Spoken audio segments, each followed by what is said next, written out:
সরকারের 4-5 উপদেষ্টা একটি বিশেষ দলের পক্ষে সকল নিয়োগকে নিয়ন্ত্রণ করে নতুন করে যদিও নির্দলীয় সরকার প্রশাসনকে একটি দলীয় সরকারে পরিণত করার চেষ্টা করছে। জুলাই বিপ্লবের যে অর্জন, সেই জাতীয় অর্জনকে কোনো দল গোষ্ঠী একটি দলীয় অর্জনে রূপান্তরিত করে জুলাইয়ের চেতনাকে পিছে ঠেলে দিয়ে আবার সেই দলীয় স্বার্থ হাসিলের জন্যে যেনতেনভাবে একটি নির্বাচন করার পায়তারা করছে। নির্বাচনের সুষ্ঠুর জন্য আপনারা জানেন, সেখানে সরকারকে নিরপেক্ষ হতে হয়, প্রশাসনকে নিরপেক্ষ হতে হয়, সিভিল এবং পুলিশ প্রশাসন নিরপেক্ষভাবে ভূমিকা রাখতে হয়। কিন্তু আমরা দেখছি সেই নিরপেক্ষ প্রশাসন এবং সিভিল এবং পুলিশ প্রশাসনকে আবার দলীয়করণ করার জন্যে এক মহা ষড়যন্ত্র হচ্ছে। গত পরশুদিন জনপ্রশাসনের একজন সচিব নিয়োগ করেছে। আমরা আগেই সরকারকে বলেছিলাম এই জায়গাটি নির্বাচন আগে খুবই গুরুত্বপূর্ণ। এর মাধ্যমে ডিসিএসপি টিওনোদের নিয়োগ হয়ে থাকে, বিভাগীয় কমিশনারদের নিয়োগ হয়ে থাকে এবং এইখানে একজন নিরপেক্ষ যোগ্য ব্যক্তিকে, সৎ ব্যক্তিকে নিয়োগ দেওয়া দরকার। সরকারের কোনো উপদেষ্টা আমাদেরকে আশ্বস্ত করেছিলেন যে আমরা এখানে কোনো দলীয় লোক দেব না, আমরা এখানে কোনো অসৎ লোক দেব না, আপনারা নিশ্চিত থাকেন যে আমরা নির্দলীয় সৎ এবং যোগ্য লোককে সেখানে বসাবো। কিন্তু আমরা বিস্ময়ের সাথে লক্ষ্য করেছি, আমাদের সাথে কথা বলার একদিন পরেই এমন এক ব্যক্তিকে সেখানে নিয়োগ করা হয়েছে যার অতীতের দুর্নীতির ইতিহাস অনেক লম্বা।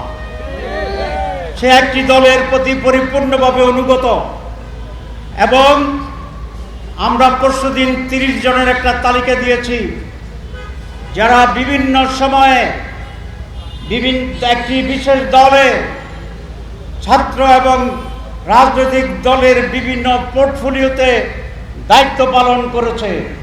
আমরা আজও দেখছি সরকারের 4-5 উপদেষ্টা একটি বিশেষ দলের পক্ষে সকল নিয়োগকে নিয়ন্ত্রণ করে নতুন করে যদিও নির্দলীয় সরকার প্রশাসনকে একটি দলীয় সরকারে পরিণত করার চেষ্টা করছে। স্বাস্থ্যকর অল টাইম হানিকম, সব সময় অল টাইম হেলদি লাইফ। আমি পুলিশের ঊর্ধ্বতন কর্মকর্তার সাথে আলোচনা করেছিলাম, সেখানেও একই রকমের কথা যে প্রচন্ড চাপ কোন একটি দলের লোকদেরকে নিয়োগ দেওয়ার জন্য। আমরা বলতে চাই, কোন একটি দলের লোককে বিভিন্ন গুরুত্বপূর্ণ সিভিল এবং পুলিশ প্রশাসনে বসিয়ে যেই নীল নকশার নির্বাচন করার ষড়যন্ত্র চলছে, এতে নির্বাচন সুষ্ঠু হওয়ার কোনো লক্ষণ দেখি না। এরকম একটি নির্বাচনে 2024-এর মতো নির্বাচনে, 2018-র মতো প্ল্যান্ড নির্বাচনে জনগণ অংশগ্রহণ করবে না।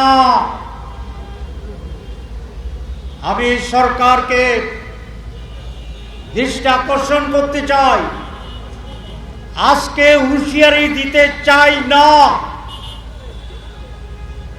আজকে দৃষ্টি আকর্ষণ করতে চাই প্রশাসনের যে অবস্থা এবং যে ষড়যন্ত্র চলছে, এটাকে বন্ধ করুন। নিরপেক্ষ সৎ যোগ্য লোকদেরকে গুরুত্বপূর্ণ জায়গায় পদায়ন করুন। আর যদি না হয় কোন কোন উপদেষ্টার ষড়যন্ত্রে লিপ্ত আমাদের কাছে নাম আছে, তাদের কণ্ঠ রেকর্ড আছে। মিটিংয়ে তারা কি বক্তব্য রাখেন তার খবর আছে। আমরা জনগণের কাছে আপনাদেরকে এখন প্রকাশ করছি না, সুযোগ করে দিতে চাই, আপনাদের সংশোধনের জন্য সময় দিতে চাই।